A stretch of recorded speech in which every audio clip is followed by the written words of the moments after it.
Take it across to a live event, and that's, of course, ECB President Mario Draghi's press conference taking place in Frankfurt. As expected, the central bank has left rates unchanged, but of course the focus is on his commentary. Program to 80 billion from the previous amount of 60 billion. As stated before, these purchases are intended to run until the end of March 2017 or beyond, if necessary, and in any case until the Governing Council sees a sustained adjustment in the path of inflation consistent with its inflation aim. Moreover, in June, we will conduct the first operation of our new series of targeted long-term refinancing operations, TLTRO II, and we will commence purchases under our corporate sector purchase program. Further information on the implementation aspects of the corporate sector purchase program will be released after the press conference on the ECB's website. Following our comprehensive package of decisions taken in early March, broad financing conditions in the euro area have improved. The pass-through of the monetary policy stimulus to firms and households, notably through the banking system, is strengthening. However, global uncertainties persist. Looking forward, it is essential to preserve an appropriate degree of monetary accommodation as long as needed in order to underpin the momentum of the euro area's economic recovery and in order to accelerate the return of inflation to levels below but close to 2%.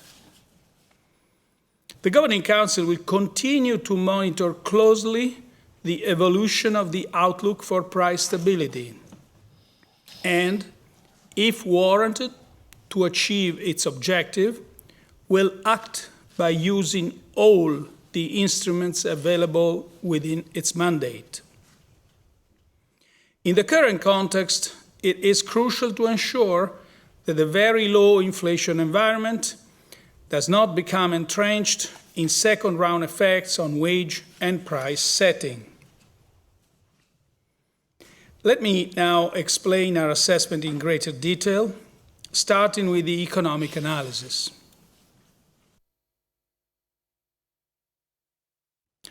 Euro area real GDP increased by 0.3% quarter-on-quarter in the fourth quarter of 2015, supported by domestic demand while being dampened by relatively weak export trends. Incoming data for the first quarter of 2016 point to ongoing output growth at a pace broadly similar to that in the final quarter of 2015. Looking ahead, we expect the economic recovery to proceed.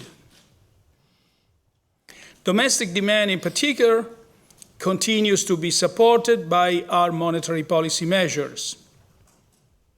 Their favorable impact on financing conditions, together with improvements in corporate profitability, is benefiting investment. Moreover, our accommodative monetary policy stance, continued employment gains resulting from past structural reforms, and a still relatively low price of oil should provide ongoing support for households' real disposable income and private consumption. In addition, the fiscal stance in the euro area is slightly expansionary. At the same time, the economic recovery in the euro area is still dampened by the ongoing balance sheet adjustments in a number of sectors, the insufficient pace of implementation of structural reforms, and subdued growth prospects in emerging markets. The risks to the euro area growth outlook still remain tilted to the downside. Our recent monetary policy decisions have improved overall financing conditions, which should support the outlook for consumption and investment. However, Uncertainties persist and relate in particular to developments in the global economy and to geopolitical risks. According to Eurostat, Euro area annual HICP inflation in March 2016 was 0, compared with minus 0.2% in February, reflecting mainly a rise in services price inflation. Looking ahead, on the basis of current futures prices for energy, inflation rates could turn negative again in the coming months, before picking up in the second half of 2016. Thereafter, supported by our monetary policy measures and the expected economic recovery, inflation rates should recover further in 2017 and 2018.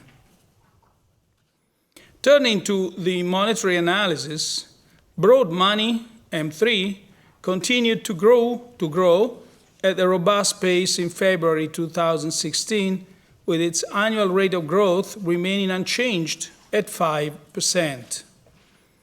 As in previous months, annual growth in M3 is mainly supported by its most liquid components, with narrow monetary aggregate M1 growing at an annual rate of 10.3% in February after 10.5% in January. Loan dynamics followed the path of gradual recovery observed since the beginning of 2014. The annual rate of change of loans to non-financial corporations adjusted for loan sales and securitization increased to 0.9% in February 2016, up from 0.6% in January. Developments in loans to enterprises continue to reflect the lagged relationship with the business cycle, credit risk, and the ongoing adjustment of financial and non-financial sector balance sheets.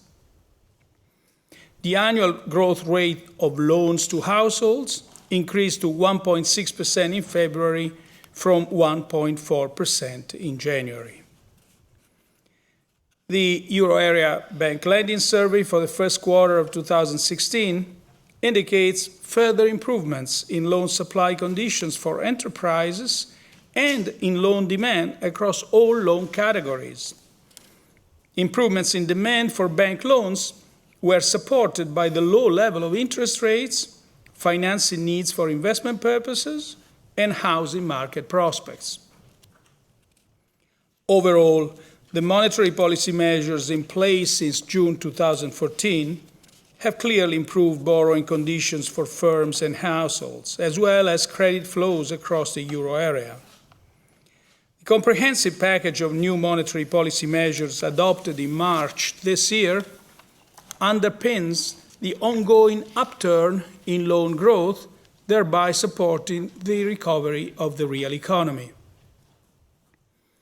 To sum up, a cross-check of the outcome of the economic analysis with the signals coming from the monetary analysis confirmed the need to preserve an appropriate degree of monetary accommodation in order to secure a return of inflation rates towards levels that are below but close to 2% without undue delay.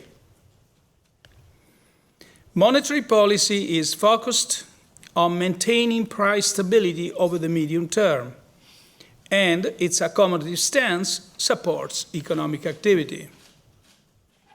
As emphasized repeatedly by the Governing Council and as strongly echoed in both European and international policy discussions, in order to reap the full benefits from our monetary policy measures, other policy areas must contribute much more decisively, both at the national and at the European levels.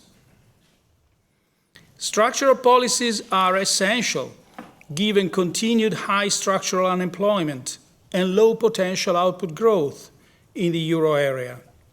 In particular, actions to raise productivity and improve the business environment, including the provision of an adequate public infrastructure, are vital to increase investment and boost job creation. The swift and effective implementation of structural reforms in an environment of accommodative monetary policy will not only lead to higher sustainable economic growth in the euro area, but will also make the euro area more resilient to global shocks. Fiscal policies should also support the economic recovery while remaining in compliance with the fiscal rules of the European Union. Full and consistent implementation of the Stability and Growth Pact is crucial to maintain confidence in the fiscal framework.